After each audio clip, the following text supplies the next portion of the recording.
A lot of Gold Rush cast over the years have had left us over the years.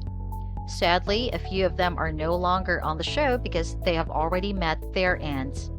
Let us look back at some of the Gold Rush cast deaths that we have had the misfortune to witness.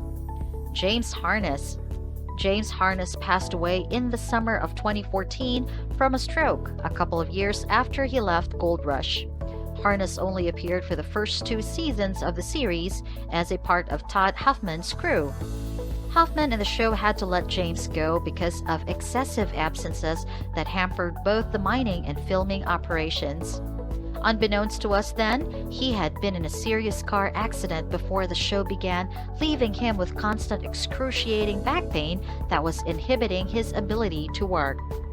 He was able to get help after his appearance from the show. A Boston hospital reached out to offer him a pain-relieving operation free of charge.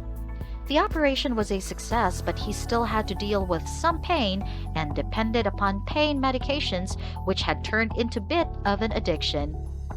John Schnabel. John Schnabel is easily recognized as the grandfather of Parker Schnabel.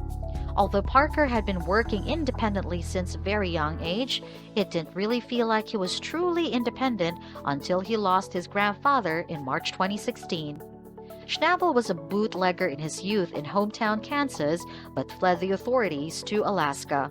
He then joined the Army Air Corps during World War II and came back home to marry Irma Dyer in 1950 and have 5 children.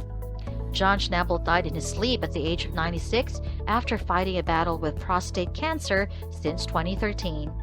He was taken to the hospital to confirm his death. Parker took over his grandpa's mine, the Big Nugget, completely. Earl Foster. We saw Earl Foster appear as a recurring character from season 1 to 3 in Gold Rush. He was an owner of a mine called Jim Nail Placer Mine on Porcupine Creek, which he leased to the Huffmans. He sadly passed away on April 23, 2013 at the age of 86 years old. Jesse Goines. Thankfully, the cast of Gold Rush have not had to worry much about any other cast members dying until recently. A death occurred on set of the Gold Rush spin-off series, David Turin's Lost Mines. Jesse Goines passed away on August 18, 2020 at the age of 60. Crew members found him unconscious in the Gold Room while they were shooting. His cause of death isn't verified but suspected to have been a heart attack.